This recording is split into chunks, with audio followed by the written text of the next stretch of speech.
Assalamualaikum warahmatullahi wabarakatuh. Halo semuanya, kembali lagi bersama saya Nur Melani. Di sini saya akan membahas satu topik, yaitu tentang Introduction of Semantics, pendahuluan dari semantics. Langsung saja ke poin yang pertama, yaitu tentang Definition of Semantic atau definisi dari semantik. Semantic is the technical term used to refer to the study of meaning, and since meaning is a part of language, semantics is a part of linguistic. Jadi, istilah teknis yang digunakan untuk merujuk pada studi tentang makna, dan karena makna adalah bagian dari bahasa, semantik adalah bagian dari linguistik. Yang kedua, semantics is the branch of linguistics that deals with the study of meaning, changes in meaning, and the principles that govern the relationship between sentence or words and their meaning. It is the study of the relationship between signs and symbols and what they represent. Jadi semantik adalah cabang linguistik yang mempelajari tentang makna, perubahan makna, dan prinsip-prinsip yang mengatur hubungan antara kalimat atau kata dan maknanya. Ini adalah studi tentang hubungan antara tanda dan simbol dan apa yang mereka wakili. Semantics is the study of meaning in language. It is a wide subject within the general study of languages. An understanding of semantics is essential to the study of language acquisition, how language users acquire a sense of meaning as speakers and writers, listeners and readers. It is also essential to study of language change, how meanings alter over time. Jadi semantik adalah studi tentang makna dalam bahasa. Ini adalah subjek yang luas dalam studi umum bahasa.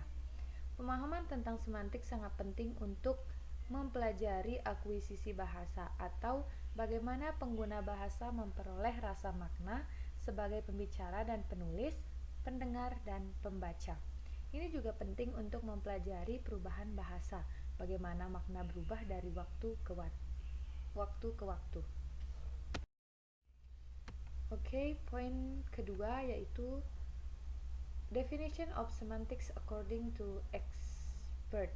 Jadi definisi dari semantics menurut para ahli. Yang pertama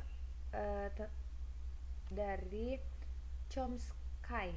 According to Chomsky, semantics is one component of grammar, or the other two components are syntax and phonology.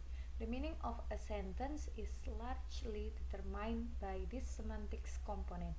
Chomsky's statement is reinforced by Jaja Sudarma's statement, which say that the word semantics in Indonesian comes from English semantics, which etymologically comes from the Greek sema, or from the verb samaino. The term is used by language expert or linguist to refer to the part of linguistic or linguistic that studies meaning. Semantic exists at all three levels of language: phonology, morphology, syntax, and lexicon. Morphology and syntax are included in grammar or grammar. Jadi menurut Chomsky ini, semantik merupakan salah satu komponen dari tata bahasa, atau dua komponen lain adalah sinteks dan fonologi. Makna kalimat sangat ditentukan oleh komponen semantik ini.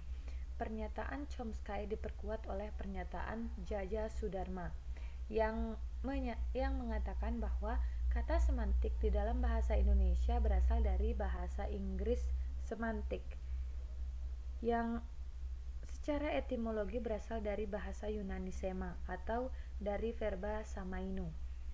Istilah tersebut digunakan para pakar atau linguis untuk menyebut bagian ilmu bahasa atau linguistik yang mempelajari makna. Semantik ada pada 3 tataran bahasa: fonologi, morfologi, sinteks, dan leksikon. Morfologi dan sinteks termasuk ke dalam gramatika atau tata bahasa. Selanjutnya ke ahli yang kedua. According to Kreidler, semantics is the systematic study of meaning, and linguistic semantics is the study of how languages organize and express meaning. Meaning that semantics is the systematic study of meaning, and linguistic semantics is the study of how language organize and express meaning. Jadi menurut ahli yang kedua yaitu Kreidler, semantics artinya studi sistematik makna, dan semantik linguistik adalah studi dari bagaimana bahasa mengorganisasi dan mengekspresikan makna. Ahli yang ketiga itu Firhar, which means that semantics as a branch of linguistics functions to research meaning or meaning. Meanwhile, Kridalaksana argues that semantics is part of grammar that examines meaning in a particular language, looking for the origin and development of a word. Jadi menurut Firhar, yang mengartikan bahwa semantik sebagai cabang linguistik berfungsi meneliti arti atau makna, sedangkan Kridalaksana berpendapat bahwa semantik adalah bagian dari tata bahasa yang meneliti makna dalam bahasa tertentu, mencari asal mula dan perkembangan dari suatu kata. Poin ketiga yaitu tentang types of semantics atau jenis-jenis dari semantics. Yang pertama ada lexical semantics, which is a type of semantics whose research object is the lexicon of a language. Jadi semantik leksikal yang merupakan jenis semantics yang objek penelitiannya adalah leksikon dari suatu bahasa. Misalnya bahasa Indonesia. Yang kedua ada grammatical semantics, which is a semantic type whose research object is grammatical meanings from the morphological level. Jadi semantik gramatikal yang merupakan jenis semantics yang objek penelitiannya adalah makna-makna gramatikal dari tatanan morfologi. Yang ketiga ada syntaxical semantics, which is a type of semantics whose research objectives are based on things relate to syntax. Jadi semantik sintaksikal ini merupakan jenis semantiks yang sasaran penyelidikannya bertumpu pada hal-hal yang berkaitan dengan sinteks.